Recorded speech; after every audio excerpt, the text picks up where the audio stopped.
Welcome to Conversations. I'm your host, Lamont. Here at Conversations, we talk about everything from politics to religion. We had a good episode last week. Episode 1, we spoke about if pain could speak. And we talked about molestation. And since we had such a great response, we want to do episode 2 as a part 2. I have my special guest with me again, Miss Nakisha Webb. How you doing? I'm great. How are you? I'm doing well. Now, tell us some of your experiences from the first episode to today. I've had a great outpour of people either in my inbox or calling me on my phone. Some of them have been friends for years that I've never known, have ever went through it, who are well in their adult years now, both male and female, and you're finding that even though they dealt with it way back then, because it had always been something that was closeted and nobody had talked about it out front, that they're still dealing with it. Okay, now you do have a women's ministry. I do. Okay, I'm going to try my best to get it right because I'm not all that good with remembering, okay? So, the name of your ministry is Purposeful Destiny Ministries. That's it. Now, that's a women's ministry, correct? And you had males also reaching out to you. Absolutely. That's been molested. How did it make you feel? It hurt me more so because even though, whether you've been through it or not, and whether you're healed from it or not, it always hurts to know that another individual is going through it. More so that another individual has never healed from it or has never had an outlet. Okay. Well, episode 1, we talked a lot about the silence of molestation. And Miss Webb's heart is no different than mine. We care about people. And when you care about people, you care about their spiritual and physical health. And with silence, it keeps them at a sick stage. You know, it keeps them, like you said in the first episode, they're walking dead, literally. You know, I had people from Facebook. Wow. They was in my inbox saying, that was me. You know, they was raising their hand, that was me. I was molested. And there's people that I've talked to and build relationships with and never realized that they were molested, you know. And I know it's a shameful thing to a lot of people, but I know with males it's even worse. So today we want to expound more about some of the personal things. So get kind of graphic, but that's what this show is about, talking about things that other people refuse to talk about. So this last week I've heard some things and it kind of brought tears to my eyes. It just kind of ran across my mind about how some people become one with their molester. And when I say become one, they take on some of the pain in their present relationships from what the molester molded them to be. I read an article from Donnie McClurkin. And I love Donnie McClurkin's music. And in this article, he was talking about how he was molested growing up. And he said, if I'm not mistaken, from ages 8 to 13, he was molested by 2 men. And he said it confused his sexuality because his first 2 sexual experiences came from males. And I want to talk today about how does molestation mold your view of what sex is. Now, this is the only way I can compare it. I want to compare molestation to pornography. We all know that pornography shapes your mind. Pornography gives you a sense of reality. But what happened on porn isn't reality. That's the reality they create for you. You know, I'm going to give my definition of what perverted is real quick. Okay. Perversion is a lie and truth intertwined to make one. So when something is perverted, they take the truth and they take, sex was created for husband and wife. And that's if you believe in the Bible. I know I got a lot of different beliefs. But sex was made between husband and wife. Sex is supposed to be something that's beautiful. I tell a lot of young men, I used to work in a detention center. Okay. So I had plenty of time to talk to these young men because they was a captive audience. They couldn't go anywhere. So what I would talk to them about was how pornography burns an image in your mind. And it shapes you to think that this is what women are really about. So now you have young men who growing up. I don't want to go get too in depth, but the things that happen on pornography, the way they have sex, it shapes their mind as though this is the norm. You know, so we know that pornography can shape and mold you when it comes down to relationships. So in that comparison, how does molestation shape and mold you? What image does it burn in your mind on how relationships supposed to be?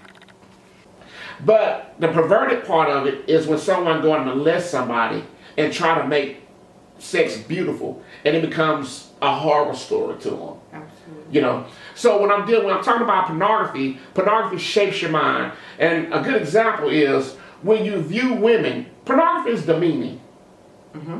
So they have, I saw an article going around on Facebook one time, and it was, don't get me wrong, it's not like I'm watching it all the time, y'all. But it was this, some stuff going around about this young lady who was on a porn video with some racist white guys. And it was talking about how they was gagging her and they making her throw up with oral sex, and they got her throwing up and then putting it in her mouth, and you know, and this is what somebody think is love or sex. But that's demeaning, that's degrading. You know, so pornography, it builds a false reality of what love and sex is. And this is the sad part, it has some prostitutes that's been molested growing up. So they don't care about their bodies. So they say, I'll sell it, because it means absolutely nothing to me. You know, they'll run through so many guys a week or in a day because their bodies mean nothing to them, because that's how they felt when they was being molested. When they laid down there and this guy or this woman was taking their innocence, they felt that, hey, their body means absolutely nothing. I'm trash. That's how they viewed themselves. You know, so I know that molestation can mold you in a negative way, but we want to talk about how it can mold you sexually, that can interfere or with relationships or marriages. So when you talked about what you said earlier, when you talked about bringing things to life, expound on that a little more. Okay, one of two ways. Either being molested, there's this thing that I hated it, and so now I draw away from sex. Okay. Or being molested, something in me woke up, and so it draws me to sex. Okay, when you say when you say something woke up, now I understand. I've talked to plenty of people who they're grown now and hate sex. You know, their mate struggle, even through counseling, their mate hates it because every time they touch them or every time they get close, they withdraw because their mind goes back to the pain of molestation. They can love that mate. They can love them to death. They love everything about this person. But sex is so painful to them. Not the feeling of sex, but the memory of sex can be so painful. So I understand the withdrawing. Now, can you expound on what you just said? You said that, and everybody heard him. When you spoke about something can come alive through molestation. What do you mean by that? So, if it's, and I believe, this is only my belief because I haven't talked to everybody, right? But I believe that if it happens over a period of time and it's never, you never get the help that you need, then you pop into what you call survival mode. Okay. But because you're a child, that becomes dangerous. Okay. Because if I pop into survival mode, then I'm trying to figure out what makes, you said earlier that sex was made for husband and wife. True. And if a husband and wife is having sex, then whoever my husband is, I'm watching him to learn what makes him tick. Okay. Or what pleases him. What pleases him. Okay. That's a better choice of words.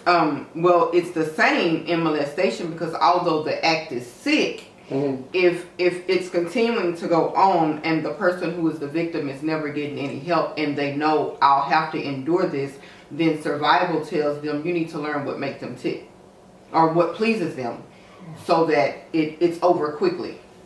Now that's hard for me, because the thought of a child have to make an adult decision, that's a tough one.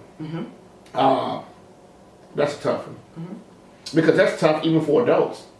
You know, I've been married twice, and I don't know if my ex-wives are watching. But I've been married twice, and I know what it's like trying to find out what pleases them sexually, what pleases them in the bedroom. But I can only imagine the pain of a kid trying to find out what pleases their perpetrator. That's hard for me. So what you're saying is when that kid has been molested consciously, they're trying to figure a way out, and they know that this is going to still happen. So they mentally try to find a way to please them, the so-called get it over with? Absolutely. Absolutely. Now, can you imagine, you were how old? When I you was from 7 as well. Okay, wow. Because I had another young lady, she was 7 years old. Now, I have a 5-year-old. My baby 6 pretty soon, and all he keeps saying is, "Dad, I want to have my birthday party at your house." And, but I can only imagine someone that little trying to make a decision on if he come in the room tonight, what can I do to get this over with quickly? Because I hate the very thought or the smell of this person. And oh wow. So when you spoke about that, you spoke about some things coming to life. So when we talk about sexuality, do some things come to life sexually that probably is supposed to be, well, we know it's supposed to be when older, when you experience this absolutely resurrection of things in you, you know, sexually. Because I learned that at a young child, I took it into my adulthood. Okay. And it wasn't until, I was really thinking about it days ago, that I realized that I took it into a couple of marriages. Because your mindset becomes different with sex and love. Now, what do you mean? Your mindset becomes different with sex and love and I can speak for me because this actually happened to me. I realized that I was detached. I didn't see sex as an act of love with my husband. It was, for lack of better words, it became a game. Because that's what I knew growing up. Okay. Now, when you said it was a game, are you talking more or less about when the perpetrator came, you had to try to find a way to, I don't know how to word this to make it, you know, to show that I'm sensitive about the subject. But is it more or less of, because you had to find a way to get this over with the molester. So did that become a mindset in your relationship? Or? No. It wasn't the mindset of, I gotta hurry up and get it over with. But the mindset from the molester was, when I say it became a game, because, and this is gonna be a little bit graphic, so, we're having conversations, right? Okay, yeah. Because when it's happened to you for so long, then you have to understand if it's happened to you for so long, then in your mind, because I gotta figure out what to do to get it over with, you start learning new ways without realizing that you're learning new ways, or without realizing that you're taking your young body through changes that it shouldn't be through. Okay. So when it went over into my marriage, it was, let me see. If the game I speak of is, let me see what I can do and how long you're gonna last. Okay. Horrible way of life, but it's because you were groomed from a child up. It shapes your way of thinking. A lot of males who've been molested who now live a homosexual lifestyle, and some of it is because, like this person I'm thinking of spoke about, some things were pleasurable, you know, so it all didn't feel bad, you know, and because of that, he sought after things. Now, this is not Danny McClurkin, this is somebody else I'm talking about. He sought after things or those same feelings. So he went into different homosexual relationships because he was seeking after that feeling that he was getting. Instead of him withdrawing and not want to mess with nobody, he went the other way. Something excited him, something came alive in him. You know, so every time he was with a sexual partner, which were males, he wanted to experience that feeling that the molester gave him. You know, I've even heard of stories, and I'm pretty sure you have, like people who've been kidnapped, molested, and they fall in love with the perpetrator. I understand that some people out there actually love the person that did it to them. They don't look at them as a bad person, you know. And there was a video on Facebook about this guy who's been in prison.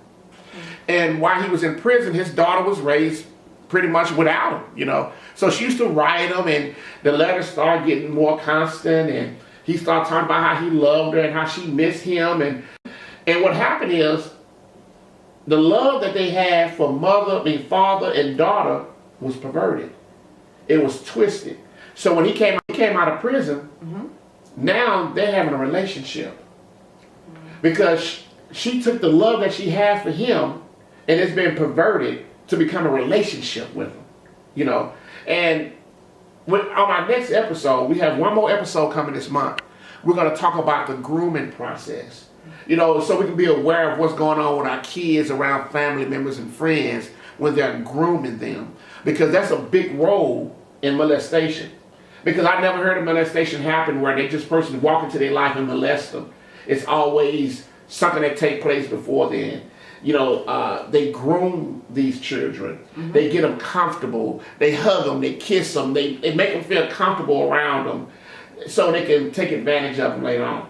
So episode 3, we will be talking about the grooming process. So back with this. Lamont, when you were talking earlier about the father and the daughter that ended up in relationship, we deal with, I see that more often than I want to. That's why here at Purposeful Destiny Ministries, we deal with the whole woman. We deal with everything. Sometimes we find in dealing with molestation that we think that once we've forgiven someone that we can now go on, but that's actually just the first step. So once you forgive them, then you now have to figure out how to deal with where you are. And you have to go back and try to understand how it shaped your way of life. Again, that's just molestation, and I say that because that's what we're talking about here. But if you would look at the broad scope, if I were to talk about, I told you that men called in. And so in dealing with men, because I have a predominantly women's ministry, I do have people that I can, outsource them to say, hey, this is a reputable person and this is a person, that you can trust. Well, let me ask you a question. When you said about the men, what is the response of men who've been molded by the same as Donnie McClurkin was saying in the article? Have you dealt with any man who's been molded so they thinking that maybe homosexuality is the way to go because they found pleasure in the molestation or they found pleasure in what they experienced? So I don't know a whole lot about some of these spots that they have, but I've heard, and with homosexuality, this is conversation. So I heard that, and it's sensual with anal sex sometimes. If anal sex was so bad, you wouldn't have anybody who, be homosexual. But, when it comes down to I've been molested and having anal sex, some of them found pleasure in it. So how does that affect their relationships now when it comes down to, I still want to be with a man because I found pleasure in that way of sex. I found pleasure in being molded to figure that this is what it's supposed to be, And so one guy in particular that I talked to here in the last week, he is married. But he talks about how this is his second marriage. He was molested by a man. And then before it was over, there was another male. So he was molested by 2 men. Even if they don't turn homosexual, there's always this thought in their mind of, am I gay? I've saw in other instances where they fight it off, but it's become a part of their life. So like Donnie McClurkin, before he gave in, they start having homosexual relations as well, and then they realize that it's wrong. So although they get married, they're now fighting between the two. Because it's a hard war. That's hard. Well, I just want y'all to know that I want to thank you again for coming on the show, and the first episode was awesome, and I think that this episode will even touch hearts of people. And if it can touch their hearts in any kind of way, that's what we want. Because I want to see them healed. Just after the phone calls and the inboxes of people who've been touched by molestation and how they're still hurting, we want to see them healed. And I want to see healthy relationships. It's hard enough having a healthy relationship and you've never been molested. So I understand that if you've been molested, the struggle that you could be having with your sexuality. Some people withdraw, like you said earlier. Some people, it becomes a lifestyle to them. It becomes alive. And they go after those same feelings, those same thrills that they had when they was being molested. So we want people to understand that it is help out there. Mm-hmm. It's help and there's healing. And I know it's embarrassing to a lot of people. They don't want to talk about it. They have kids who don't even know that they were molested. You know, they have family members who don't know they were molested. And I know it can be painful, but there's help. There's help for you guys. And next week we're going to talk about the grooming process. And the reason I want to do these episodes in the month of February is because it's so much in the black community that we hide. We shove this stuff under the carpet. And it's time that we talk about it. You know, you were telling me in your ministry that you was going to start a Me Too forum. Tell me about that real quick before we close. Well, because I've had such an outpour of people to call in or people to reach out, Mm-hmm. I feel it very important to do a Me Too forum where people can come and they know that it's a safe haven. Okay. A lot of the reason that we keep it in and we never share is because we don't feel safe with anybody. Okay. But my heart is that we'll go from being hurt to being healed and able to live a prosperous life. Because as long as we're hurting by it, we can live to be 80 and never live a fulfilled, prosperous life because part of us is dead. Okay. That's good. I think that's going to be awesome. And I wish you the best with it. Thank and you. Having a forum and where they can talk and discuss and be around other people that's experienced this without shame. Mm-hmm. You know, I think that's awesome. Well, I want to thank y'all for coming and visiting us again on Conversations. And I look forward to seeing you on episode 3. And I look back to having you back. Now, share with them one more time the ministry name and the web address. I heard you got a nice web page. Thank you. Thank you. I think I do. It is, the name of my ministry is Purposeful Destiny Ministries. Okay. My website is www.purposefuldestinyministries.com. Okay. And my email is info@purposefulDestiny. Okay, great. Well, I thank you again so much for this web for having you on. Look, I thank you so much for coming again on the show and being so open. And because I know this is not an easy thing for you. And but it shows that you allow God to heal you through the process. So I thank you for coming on. Thank y'all again for visiting Conversations. See you on the next episode.